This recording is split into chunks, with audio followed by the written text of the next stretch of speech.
Hola a todos una vez más. Espero que estén muy bien, antes que nada, primero eso. El día de hoy vamos a tener una vez más un video dentro de esta pequeña serie de pequeña introducción al esoterismo occidental, que a su vez tiene una pequeña serie sobre los espíritus y las entidades. Esta vez vamos a hablar sobre los espíritus y las entidades durante la Edad Media. Vamos a por ellos. Primero hablemos sobre los ángeles como intelectos puros. Acá vamos a tratar a Tomás de Aquino. En la Summa Theologiae, Tomás de Aquino formula la angelología más sistemática de la escolástica latina. Los ángeles son substantiae separatae, o sea, son formas subsistentes sin materia, cuya esencia se identifica con un acto intelectual determinado. A diferencia del alma humana, que abstrae a partir de los sentidos, el ángel conoce por especies inteligibles infundadas directamente por Dios en el momento de su creación. Cada ángel constituye una especie única, pues carece de materia que permita individuación dentro de una misma forma. La diferencia entre ellos es formal e intensiva, no es numérica. Su operación es doble, porque contemplan la esencia divina según su grado de participación, pero el otro ejercen un ministerio cósmico como causas segundas, moviendo cielos, según la cosmología aristotélica asumida, y custodiando órdenes naturales y asistiendo a la historia de la salvación. Ahí Tomás de Aquino elimina rasgos mitológicos y afectivos heredados del mundo antiguo. El ángel no es una figura narrativa, sino que es un principio ontológico necesario para explicar la gradación del ser entre Dios y la materia, ¿no? Iría más como puliendo el ideario que nosotros tenemos, sobre todo los que estamos en estas sociedades que son más católicas en Occidente, definiendo qué es lo que sería un ángel para nosotros, ¿no es cierto? Para gente del siglo octavo, no, nada que ver, ¿no es cierto? Ya hablamos de ángeles, hablemos de los demonios, como los ángeles caídos. Ahí entra la escolástica. La escolástica, apoyándose en Agustín de Hipona y de Gregorio, interpreta a los demonios como ángeles que en el instante originario de la prueba, ¿no?, eligieron desordenadamente su propio bien en lugar de a Dios.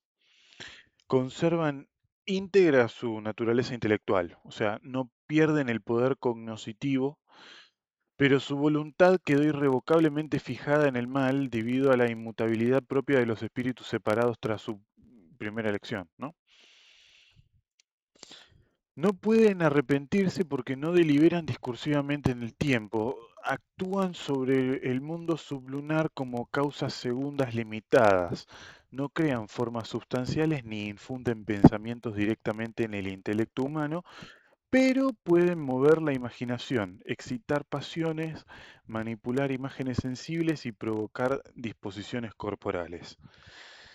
Así se explican las tentaciones, los errores doctrinales y fenómenos de posesión sin introducir un dualismo ontológico, ¿no? El mal no es un principio autónomo, sino que es una privación en una inteligencia creada que permanece metafísicamente buena en cuanto a ser. Bueno, el siguiente serían los incubos, ¿no? Y los sucubos del Maleus Maleficarum.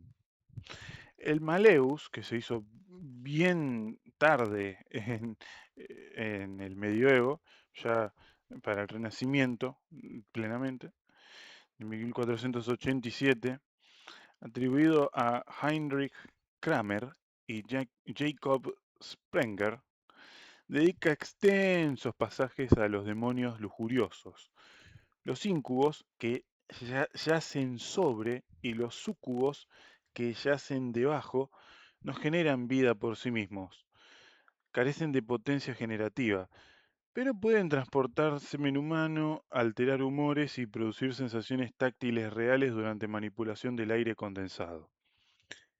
El tratado combina teología tomista, ¿no?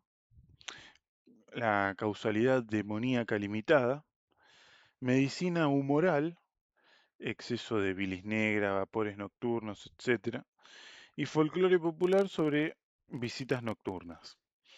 Estas figuras permiten explicar las poluciones, los embarazos ilegítimos y los deseos incontrolados dentro de un marco moral más rígido, ¿no? El deseo sexual se convierte en campo privilegiado de acción demoníaca. El cuerpo pasa a ser una puerta de entrada al alma.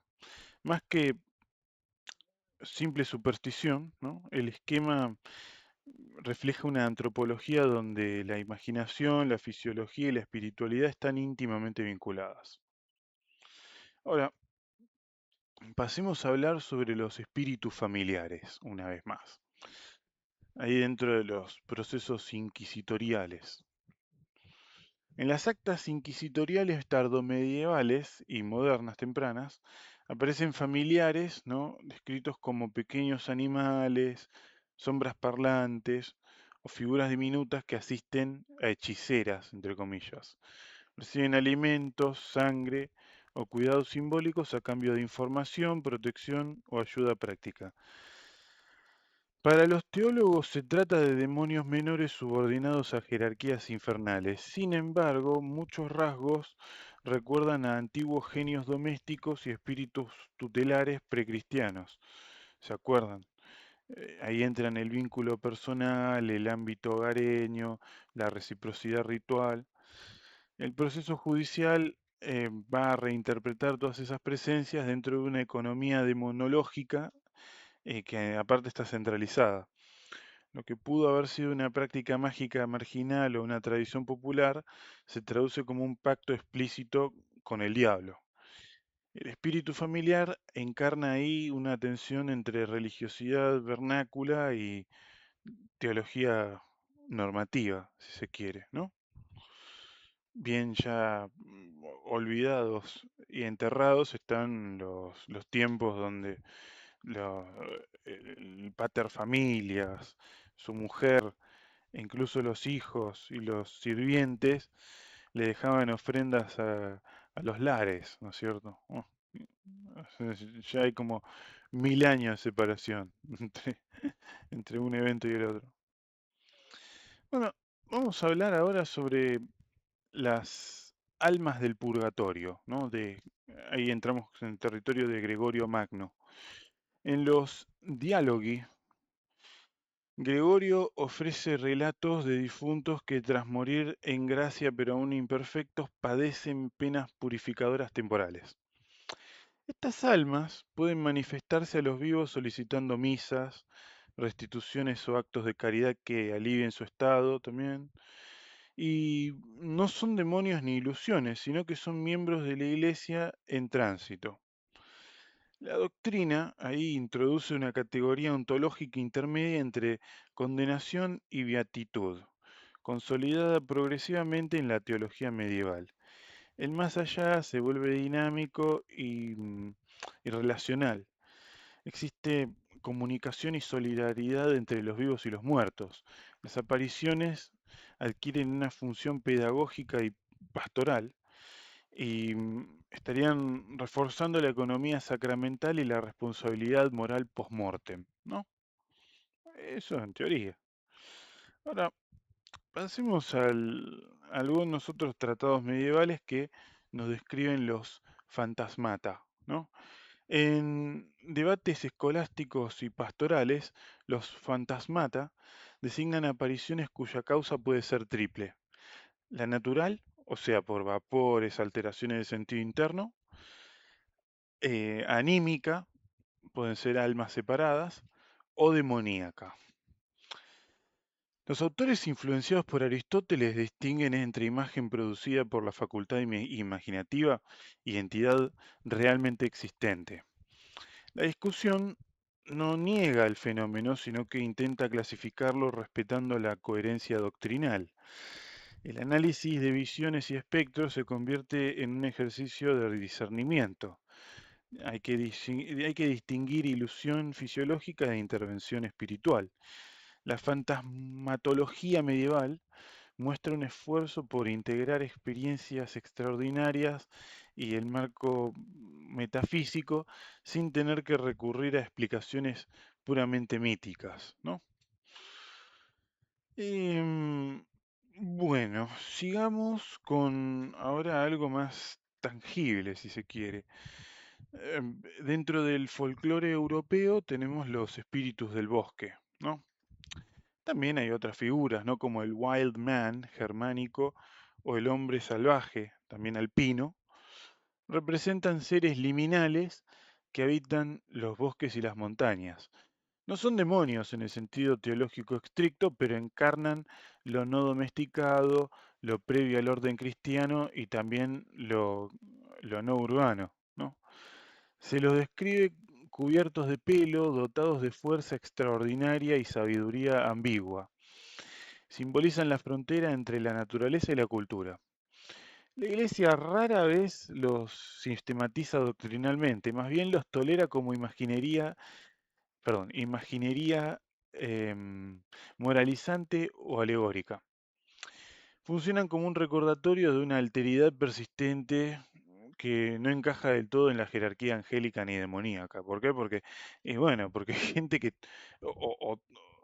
en secreto no le termina de convencer el cristianismo o intenta explicar ciertos fenómenos que hoy en día, cuando uno se aleja del resto de la humanidad, puede presenciar, ¿no? Hay muchas cosas que uno a primera vista no entiende dentro de los bosques, dentro de las montañas, por fuera de las montañas también, eh, fuera de las urbes.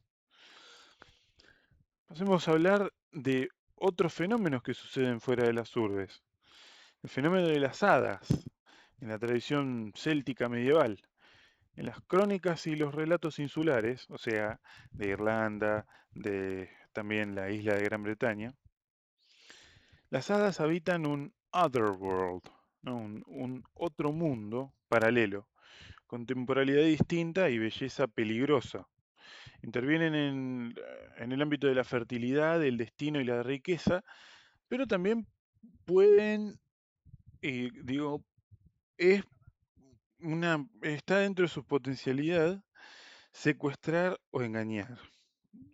No son clasificados oficialmente como ángeles ni demonios, o sea, van por fuera del cristianismo, y esto genera una ambigüedad teológica. Algunos predicadores los reinterpretan a estos seres como ilusiones demoníacas y otros las reducen a una superstición popular. Su persistencia muestra la supervivencia de cosmologías precristianas bajo, bueno, un ropaje literario. El mundo medieval no es espiritualmente homogéneo acá.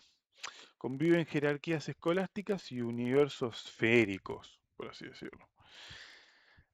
Hay como material como para hacer no uno, no dos, no una serie, no dos series. Todo un canal para hablando de estos seres. De hecho, hay un libro que me fascinó, que es el libro sobre los Fair Folk, los Fey, Fey Folk de, de la serie de Llewellyn. Y me encantaría poder volver a tener en mis manos este libro para explicarles a ustedes más sobre esto, ¿no? Siguiendo el tema este de el folclore, tenemos los duendes y los trasgos dentro ya de la esfera ibérica. Los duendes y los trasgos aparecen como entidades domésticas que producen ruidos, esconden objetos y realizan otras travesuras. Carecen de la malicia radical atribuida al demonio teológico, aunque algunos moralistas los identifican con espíritus malignos menores. La tradición popular los concibe como presencias casi cotidianas integradas al espacio doméstico. Esta resistencia a la demonización completa revela cierta persistencia de una capa simbólica anterior al esquema escolástico. El hogar medieval ibérico es un microcosmos donde conviven sacramentales cristianos y creencias vernáculas, por así decirlo. Pasando ya a traducciones y reinterpretaciones medievales, tenemos los jinn. En las traducciones latinas de textos árabes, especialmente en contextos de magia y filosofía natural, los jinn, los genios, son interpretados como espíritus aéreos o demonios. Sin embargo, conservan rasgos de la cosmología islámica. Tienen libre albedrío, tienen posibilidad de tener fe o de ser rebeldes, eh, tienen una naturaleza ígnea o sutil, y bueno, esa asimilación influye en la literatura mágica latina y en la configuración de jerarquías espirituales en grimorios posteriores, perdón. Hoy estoy medio trabado. El encuentro intelectual entre el mundo islámico y el cristiano amplía el repertorio demonológico europeo, eh, pero a las patadas, con una regla y una escuadra. O sea, con un telescopio directamente. Y bueno, nos mostraría cómo las categorías teológicas se adaptan al traducir sistemas ajenos. Eso también va a suceder en el Oriente cuando entran en contacto los chinos con los budistas y a su vez los japoneses con los budistas y con los confucianos y con los taoístas y los chinos una vez más con los musulmanes y con los cristianos. Y depende de qué tipo de cristiano, porque no es lo mismo un nestoriano que un católico posterior. También recibieron oleajes de estos maniqueos zoroastrianos. Ah, hay como para seguir, ¿no? Pero nos concierne Occidente y para finalizar, la última categoría que quisiera describir el día de hoy son los espíritus del aire de los grimorios tempranos. Los primeros grimorios medievales describen espíritus aéreos convocables mediante nombres divinos, círculos protectores y sellos, o posteriormente ese término último se va a reinterpretar como lo que conocemos como sigilos. No siempre son identificados con demonios condenados, a veces aparecen como inteligencias intermedias vinculadas a esferas planetarias o también a los elementos. El operador ritual busca conocimiento, revelación de tesoros o influencia sobre voluntades. Todas estas prácticas combinan una herencia neoplatónica, astrología tardoantigua y fórmulas cristianas también.